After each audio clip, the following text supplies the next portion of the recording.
back. After watching a few of Mike's videos on Mike's radio repair, I decided to go digging around and see if I still had any old CB equipment laying around. Sometime back in the 70s, I decided I actually wanted to be able to communicate and made the switch over to ham radio. This radio I remember being in my 73 Oldsmobile, and I know it was mid-70s when they converted over to 40 channels, so I bought this brand new at sometime in the mid-70s from Radio Shack. It's a realistic TRC 427. And after watching Mike's videos where he gets a radio from a customer and tunes them up, and he always points out that somebody's been in there monkeying around with the second harmonic filter. Now this radio's never been touched, but I figured I'd just turn it on and see how bad the second harmonic was. And so Mike's going to shoot me, but without checking anything, especially the capacitors, I just powered the thing up, turned it on. And it was fine. It turned on, and I said, well, I'll get my dummy load out, hook it up. Actually, it's an attenuator, and hook it up to my spectrum analyzer and see what this thing looks like. And bear in mind, this hasn't been turned on since sometime in late 70s. It turned on, and I went to turn it off and heard the little pop as the power went off, but the switch doesn't work anymore. It just up and failed. And if you can see the what looks like rust here on the speaker holes, it's obvious that I haven't been very careful in storing this. In fact, all the screw heads are rusted. But when I pulled it out of the car, I figured, that's it, I'm never going to use it again, and threw it in a drawer. And it's pretty beat up. It's had stuff piled on it. But we're going to open it up and see if we can fix it just for the heck of it. Mike's got my interest peaked up, so let's pull the screws out. Okay, the covers are off. And before I go any further here, I just want to state that I'm not taking a dig at Mike. Mike's a heck of a tech, and obviously making a living doing this. But sometime back in the 70s, when I had this radio in the car, when I say I went to ham radio so I could actually communicate, sometime back in the 70s, I was driving up a wooded road with a friend of mine, and we came across a fire off the side of the road in the woods. And we jumped out to help take care of it. Not to help take care of it, we're the only two people on the scene. And as I jumped out of the car, I realized 100 yards up the road was another fire. And at the extent of vision, as far as I could see, there was a third fire. It was apparent somebody had just gone up the road and set a whole bunch of fires in the woods. And we were the only people available. And I jumped back in the car and got on the radio and tried to call for help or get someone's attention. Now, bear in mind, I was only a couple of miles from the city. I had a 102-inch whip on the back, full-size whip, not a mag mount of any kind. And I spent about 5 minutes trying all the channels, trying to get somebody to hear me. And there were so many people with power mics and echo mics and reverb mics and blah, blah, blah, blah, blah, just making noise. Nobody heard me, and we ended up fighting out several fires on our own. Of course, this is the day before cell phones.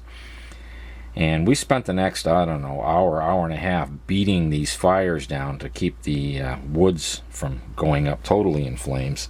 Fortunately, we were successful. But after several minutes of trying to call for help on this radio, as a matter of fact, I got nowhere and decided I was going to go to ham radio. 2-meter repeaters worked much better.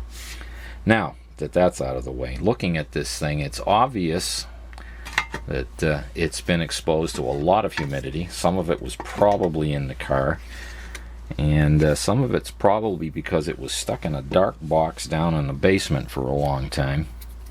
And it wasn't until a few years ago when I started moving my lab down here that I brought in dehumidifiers and started drying the basement out. Now the humidity stays well within reason, but it used to get pretty damp down here. So we're going to see if we can get the switch out, find out what the heck is wrong with it, because it no longer goes clicky, and something's failed, obviously. So we'll see if we can fix it, and if we can, great. If not, well, it'll probably just go into that big stockpile of junk I have. Okay, what we found inside the pot, there's a little disc that had a post sticking up that would actuate this little lever, which pushed on this spring, which flipped the switch back and forth. And the little disc has just basically disintegrated, broken to pieces inside the pot. So I put a jumper across the back of the switch, and that's as fixed as it's going to get. We'll power the thing up here shortly. I'm not going to invest any money in this. It's not a classic radio of any kind. It's been laying in a drawer for years, and no real interest in putting money in it. Sorry, Mike. That's as fixed as it's getting. So we'll put this back in the radio, we'll turn it on, and or power it up, I should say, and see what the second harmonic. Okay, the switch is jumpered back in place. I just looked up on the interwebs and for the date of manufacture, and it said sometime in early 1980 ?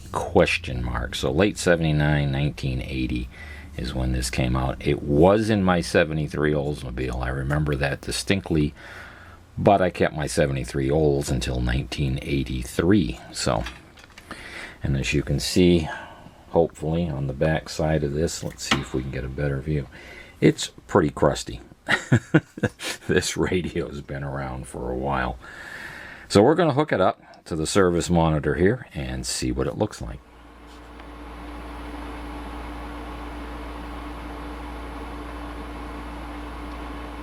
Alright, we have my old Hewlett-Packard 8924C test set up, and the realistic is plugged in. Now I said around 1979, 1980. I looked for date codes inside of this thing and couldn't find anything, but the interweb said around 1980. I also could not find any receiver sensitivity specs for this little beast. It is a Uniden board, as were 90% of these sets. Like Mike, I always had to laugh when somebody said, "Oh, my Krako's better than your blah blah," when they all had the same board inside them, just different knobs and lights and meters. At any rate, we're connected in. We have a 100-watt dummy load actually built in to this unit, which is very convenient. You can plug directly into the front of it and not worry about it. So let's key this thing up and see what we've got after some, well, 80, 90, yeah, some 40 years. Let's see what happens. And we have a level of 36 dBm, and that equates to 4 watts, which is what this is rated for in output. So after many, many years, we're still putting out a full 4 watts. I should be quiet and let it stabilize. Sure enough, 36.05 dBm. Of course, when I'm yakking, hello radio, it varies, which it would. And I have it set on such a broad span here, it's not showing any modulation at this point. So let's see how good the receiver sensitivity is after. Oh no, let's take a look at the second harmonic. Let me get that set up. Okay, there's our second harmonic at minus 17 dBm, give or take. It's bouncing between 16.8 and 17 and change. So we're looking at roughly 52 dBm below the carrier. That, or dB below the carrier. That's pretty decent. I think it's stood up well over the years. Now let's take a look and see if we can figure out what the receiver sensitivity is after all this time. Okay, we've taken a couple of other checks here. The frequency of the radio is about 1.18 kilohertz low. That would be easily corrected if I was going to do it. And it's got about 90% modulation, so it's working well. Other than the fact that the frequency is a little bit low. Let's see what the receiver will do. Now, unfortunately, the volume control is broken because that part of the switch that operated the little tang that flipped the switch open and closed also had on that back of that disc was the volume control. So right now it's wide open, and I'm not going to bother trying to fix that unless I stumble across one of these at a yard sale for $5. I'm not going to bother, but let's start turning the signal level up. Right now we're at a minus 130 dBm, and why am I hearing nothing here? Oh, got the squelch closed. Minus 130. There's minus 120. You're starting to hear something that's pretty decent. 115. Oh, I just hit a button by accident. Alright, let's test. There we go. Okay, at minus 110, it's starting to get obnoxiously loud, so I'm going to turn it all the way back down. And I'm going to call that done. Pull the power on this thing. So it appears that after how many years? 1980 to now, it's working. 80 to 90, 90 to 2000, 2000, yeah, it's over 30 years. And so there you have working it. 36-year-old TRC 427, still working after sitting in a drawer and being virtually soaking wet. 36-year-old radio. And sorry, Mike, that's as far as I'm taking the repair on this.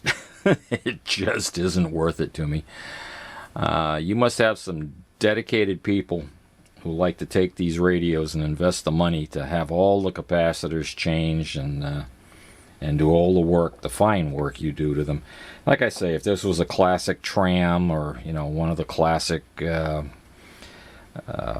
base units, I'd probably put some time and effort into cleaning it up. But the unit's in such rough physical condition to begin with, and certainly is not what you would call a classic radio. But I was just curious. After watching your videos, I had to see how this old Uniden / realistic 427 stood up to the test of time. I'd say fairly well.